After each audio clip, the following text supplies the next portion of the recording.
I used to date someone who used to draw. He draws very well. And last year, I remember starting in January with a job, and somewhere August, my contract got terminated. I lost certain people too along the way. I never understood what happened. I didn't die without you, did I? I almost quit YouTube. I can even say that I'm probably the only Ghanaian mental health content creator. Hi guys, welcome back to the Quarters.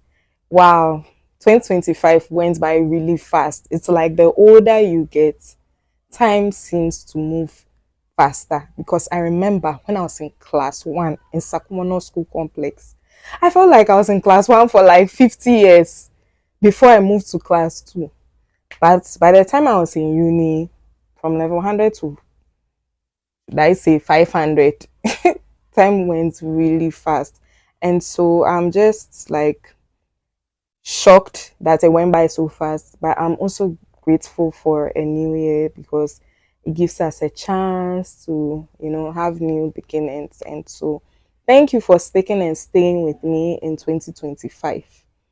Now, I almost quit YouTube. Yes. And this thing, almost every YouTuber has said it before, but you wouldn't understand till you are in that situation. Last year, I realized that like my last videos that I produced, maybe getting to the end of the year, they didn't really get views. I began to ask myself, what is going on? And as a content creator, it's really discouraging when like you sit down, you overcome social anxiety, you overcome like all your shyness, take a ring light, your tripod, film in public or in private, edit, come and put it out there, and it's like, this is not the views I'm supposed to get, looking at the kind of content I produce. And my niche, I know, is a very, rare and unique area. It's not like lifestyle, beauty, travel. So I know there's like very few of us. I can even say that I'm probably the only Ghanaian mental health content creator that I know. And probably that is out there because not many people would want to, come out and share their stories because of stigma and discrimination. And so, yes, sometimes there have been times that I have questioned what I am doing. And my tripod too got spoiled last year, yes, and it made me wonder that the very thing that I'm struggling with now, my tripod too has come to spoil on top. Like it bashed me so much, but I am back. My good friend Akofa gifted me a tripod for Christmas, so I'm thankful for that. God richly bless her because you will never know how useful your tripod, like, or any piece of equipment you have for content creation is till you lose it and you realize things are not the same again. Because for me, I can't film without my tripod. There's nowhere in my room I can put my phone to be able to film or have this good lighting or angles and all of that. So I am glad to be back. And so there was something that happened last year that I did not share with you guys over here on YouTube, but I'm here to share it with you. So last year, I was in the newspaper. So this is the Mirror, and my story was featured. I don't even know whether you'll be able to see it all, but my story was featured, and my friend Wisdom recommended that I frame my story, and I'm glad I did because it looks really, really good. And I shared my story with and my journey with bipolar disorder, and it was front page.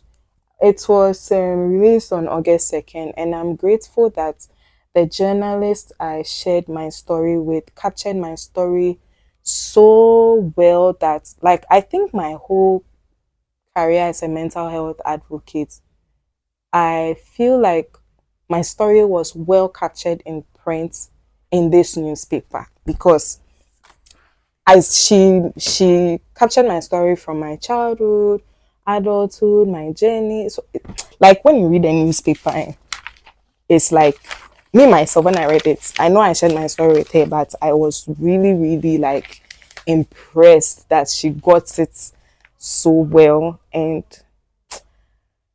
I'll share the link for those who are still interested in reading the story. And in the newspaper, I shared how living with bipolar disorder is like living with a lion as a pet, in the sense that like in the real world, people have really domesticated animals for pets, like cats and dogs or a fish or something. But for me, I would describe it metaphorically as living with a lion as a pet. So my medications are what, keeps that lion calm and tranquilized, so that I can go about my life, and so that that lion doesn't destroy the people around me or even hurt me myself, in the sense that sometimes when the condition comes, it makes you do really damaging stuff to your, sometimes even your own reputation, to other people. And so that was how I wanted people to understand. Like, if you don't understand anything about living with a mental health condition, just know that in the journey of life, we have to live with this lion and still do life just like everybody else. We don't have any excuse. You can't come and say I have a mental health condition, so I cannot give put out my 100%. We have to put out our 100% regardless. We have to go to school, go to work, be good friends, good family members, and stuff like that. And so I am grateful for the opportunity, because this newspaper actually is was I keep saying was and is, because I remember as a child I used to read newspapers, and this was one of my favorites, because I love the whole, entertainment, lifestyle, beauty, fashion. So I loved reading it, and for me to be featured on the front page, it was a big deal for me, a really, really big deal for me. And to have the entire middle page dedicated to my story, it's like, look, oh, look. And what was meant to destroy me, like, now look at, it's now in the newspaper and for the whole world to see. And that is why I do this, because I don't do it for the recognition. I do it so that I can normalize conversations surrounding mental health. Because if my story is out there like this and you meet someone who has bipolar disorder, you will know that they are capable of anything. You will know there was a girl who went to university, had this challenge, overcame it, doing speaking engagements. I just want to normalize this conversation. So this year, I'ma see what I'll be giving you guys, but like, I don't want to, should I say, jinx it or anything, but I'm hoping that this year we can really put out some really great content for you all to see. And if you have any suggestions, let me know in the comment section. God forbid that this year will be the year I will quit YouTube. No, I have to do what I have to do, because I see it's like a lot of lives depend on it. So please, when you see my video, just share, like, comment. It really means a lot to me, because it's not easy to set camera and ring lights and do all of this, and then come and then edit. I've not even gotten to the editing part, export, use your mobile data and all of that, and the views are terrible, man. It makes you question, like, what are you even doing? And my channel hasn't been monetized. This is my city. I've still been not been monetized. So some people actually think I get paid to do this. No, I've been doing this like for free for years, investing a lot, my time, my energy, and all of that. And so sometimes I do feel discouraged. And the thing about being a content creator is sometimes, when you feel like something isn't serving you, in the sense that I'm putting in so much work into YouTube and it's not serving me and I'm not getting paid, you begin to focus on other areas of your life. So maybe I'll do a speaking engagement. It's like, oh, I'll get little like gigs and opportunities from that and focus more on that. So it's like you would think the person has disappeared and forgotten about YouTube. But it isn't really like that. It's like you also have a life. You can't focus all your time and your life on YouTube when it's you are not really getting the feedback that you want.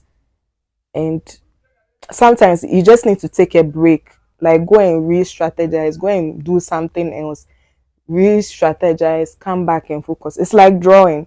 Like, I used to date someone who used to draw. He draws very well, and he told me that when you are drawing and you spend so much time sketching, like you're looking at the picture so much, you're sketching, and if you do not take breaks, you will come back and you'll be wondering like, what the hell have I drawn?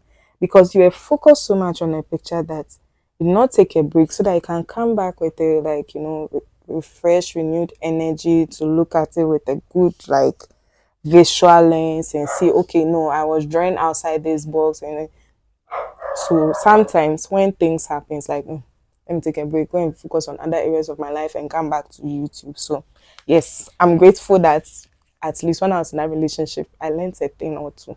So this year, I'll be talking about certain things that I haven't talked about in the past 5 years. And yes, every year I decide how much, like, I want to talk about, like, what area of my life am I opening, what am I talking about, so that it will it will be a little bit different from the years before.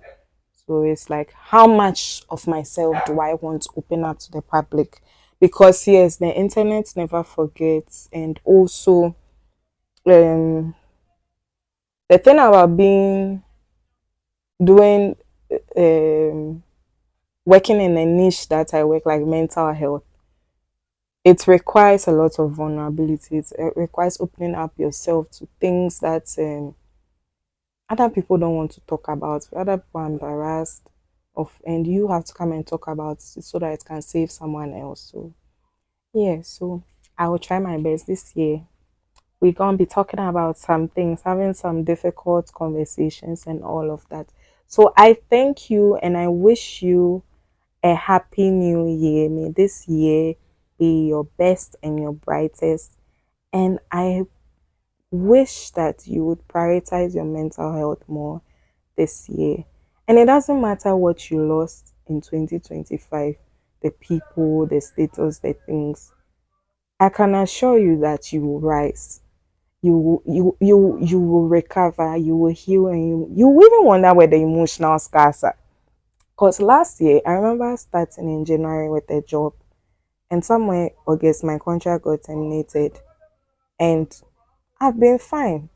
Fine in the sense that it didn't drive me crazy. Not crazy because it's like, what the hell just happened? But I just understood that, you know what? Sometimes, some things will never make sense. But what matters is how well you rise from the ashes. And I lost certain people too along the way. For some, I never got the closure. I never understood what happened. But guess what? I am like, I've I'm not bothered at all because I know that God is in control. Life is so short. I shouldn't be, crying over spilt milk, standing and staring at what I've lost. And if I should even look back at the things I have lost in the past, I've come to realize that you may think you will not be able to survive, but you survive so well. Later on, meet these people and be like, "We're good. We're fine. I survived. I thrived. I didn't die without you, did I?" So 2026 is going to be a great year. Just let that be your mental mantra. So see you in the next video. Bye.